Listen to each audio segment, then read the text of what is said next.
Hello friends, आज हम लोग क्लास 10th की जो दूसरी पोएम है फायर एंड आइस, उसको हम लोग डिटेल स्टडी करेंगे। उसके बारे में हम लोग देखेंगे कि किस तरीके से वो पोएम को रॉबर्ट फ्रॉस्ट, जो कि एक अमेरिकन पोएट है, उन्होंने लिखा है। क्या उनके मकसद हैं या क्या वो मैसेज देना चाहते हैं फायर एंड आइस से, उसको हम लोग आज डिटेल में स्टडी करेंगे। तो फायर एंड आइस को लिखा है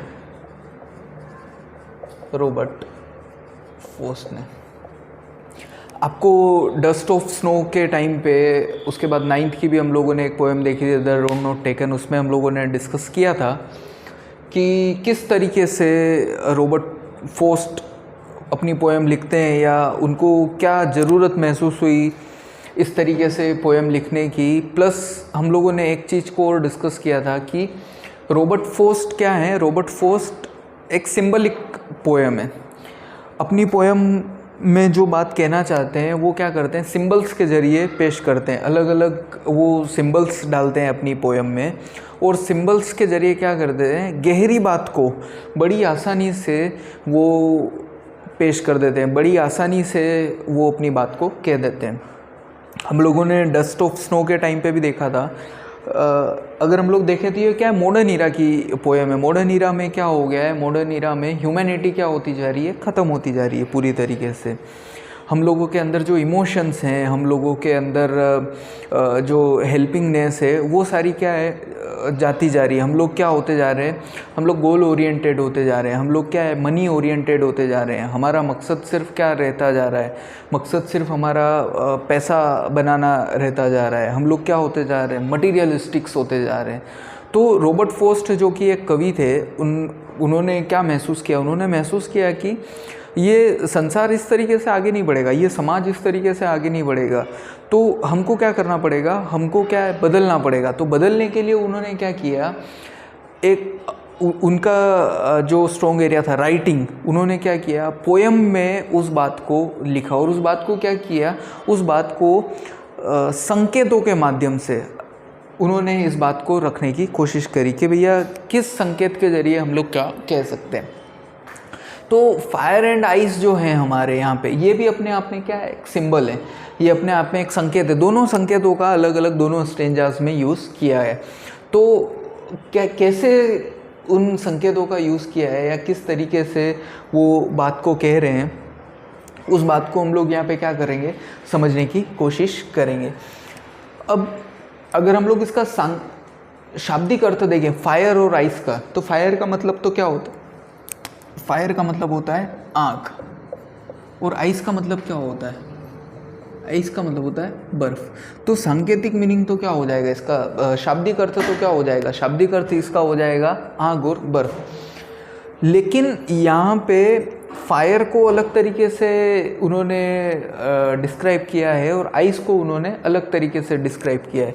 फायर को तो उन्होंने क्या किया है, फायर को तो उन्होंने लिया है जेलेसी से, और आइस को किससे लिया है, आइस को उन्होंने सिंबलाइज किया है हेट्रेट से। जेलेसी मतलब जलन की भावना रखना, ईर्ष्या की भावना रखना, एनवियस जिसको हम लोग बोलते हैं, वो भावना रखना। और आइस को उन्होंने किया है हेट्रेट से, कि नफरत की भावना जो हम लोग रखते हैं एक दूसरे के प्रति, वो। तो क्या कह रहे हैं, सम से the world will and in fire, कि कुछ लोग कहते हैं कि ये पूरा संसार है, वो संसार क्या हो जाएगा, ख़त्म हो जाएगा। किससे, एंड इन फायर। फायर का मतलब क्या है, आग, आग कैसी, ईर्ष्या। यहाँ पे क्या बोला है, जेलस, ईर्ष्या की भावना से। मतलब अगर आप ईर्ष्या की भावना रखोगे तो कुछ लोग कहते हैं कि ईर्ष्या की भावना से क्या हो जाएगा, पूरा संसार खत्म हो जाएगा। सम से इन आइस, लेकिन कुछ लोग क्या कहते हैं कि आइस, आइस का मतलब क्या है, नफरत, हेट। नफरत से ये सारा संसार खत्म हो जाएगा। कुछ कहते हैं कि नफरत से ये सारा संसार खत्म हो जाएगा, कुछ कहते हैं कि ईर्ष्या से ये सारा संसार खत्म हो जाएगा। From what I have tested of desire I hold with those who favour fire, कि जो मैंने टेस्टेड ऑफ डिजायर्स का मतलब क्या हुआ, कि मैंने जो अनुभव किया है, मतलब मैंने मेरा जो अनुभव है, या मेरा अपना जो नज़रिया है वो कवि कह रहा है, रॉबर्ट फ्रॉस्ट कह रहा है कि मैंने क्या महसूस किया है। टेस्टेड ऑफ डिज़ायर का मतलब कि मैंने क्या ऐसा देखा है, आई होल्ड विद दोस्त हु फेवर फायर, कि मैंने अनुभव कहाँ से लिया है, जो फायर जेलेसी की भावना रखते थे उनसे ये देखा है, या मैंने ये रखा है, या मैंने ये अनुभव प्राप्त किए हैं कि जेलेसी से भी क्या है, ये संसार जो है वो पूरी तरीके से झुलस सकता है, पूरा संसार क्या हो सकता है, जल सकता है। अब दूसरे स्टेंजा में क्या कह रहे हैं, दूसरे स्टेंजा में कह रहे हैं but if it had to perish twice, कि लेकिन अगर इसको 2 बार, इस पूरे संसार को क्या करना हो, 2 बार ख़त्म करना हो। देखिए यहाँ पे क्या बोला है, I hold with those who favour fire, कि मैं अभी बात कर रहा हूँ जो क्या रखते हैं, ईर्ष्या की भावना रखते हैं, उस नज़रिए से, टेस्टेड ऑफ डिज़ायर, उस नज़रिए से मैं बात कर रहा हूँ, तो ये संसार क्या हो सकता है, ख़त्म हो सकता है।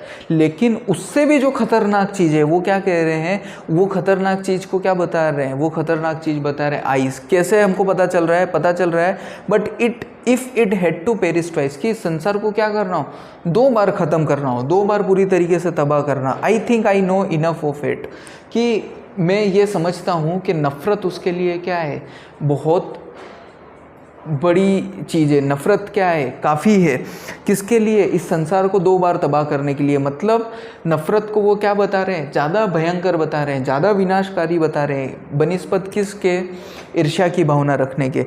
To say that for destruction ice is also great and would suffice, के ये जो नफ़रत की भावना है, ये नफ़रत की भावना क्या है, बहुत विशाल और क्या है, पर्याप्त है इस संसार को पूरी तरीके से क्या है, तबाह करने के लिए। मतलब इस संसार को अगर आप तबाह करना चाहते हो तो एक दूसरे के प्रति क्या करो, नफ़रत की भावना कर लो, एक दूसरे के प्रति जो है वो नफ़रत के भाव रख लो, तो ये संसार क्या हो जाएगा, बड़ी आसानी से तबाह हो जाएगा, बड़ी आसानी से पूरी तरीके से। एंड वुड सफिस, सफिस का मतलब क्या हो जाएगा, पर्याप्त। अब नफ़रत की भावना क्या है कि आप ईर्ष्या रखते हो किसी से, तो ईर्ष्या आप क्यों रखते हो, जब आप में कंपटीशन की भावना होती है तो कहीं ना कहीं क्या है, आप में ईर्ष्या के भाव आ जाते हैं। लेकिन वो इतने खतरनाक नहीं है, उससे क्या होता है, किसी को नुकसान नहीं होता है, इतना नुकसान नहीं होता है। आप क्या है, मन ही मन में रखते हो, लेकिन बाहरी रूप से उससे क्या करते हो, उससे वो संबंध बनाए रखते हो। लेकिन जब आप नफ़रत करने लग जाते हो, तो नफ़रत करने लग जाते हो तो क्या हो जाता है, आप आंतरिक रूप से और बाहरी रूप से दोनों तरीके से क्या कर लेते हो, संबंध रखना बंद कर देते हो। और उससे नुकसान क्या होता है कि उससे जो आपकी मानवता है वो मानवता का ह्रास होना चालू हो जाता है। जब हर आदमी एक दूसरे के प्रति क्या करेगा, नफ़रत रखना स्टार्ट कर देगा, एक दूसरे के प्रति हीन भावना रखना स्टार्ट कर देगा, तो ये संसार क्या हो जाएगा, संसार एक दूसरे की मदद करना बंद कर देगा। ये संसार जो है वो पूरी तरीके से क्या हो जाएगा, तबाह हो जाएगा।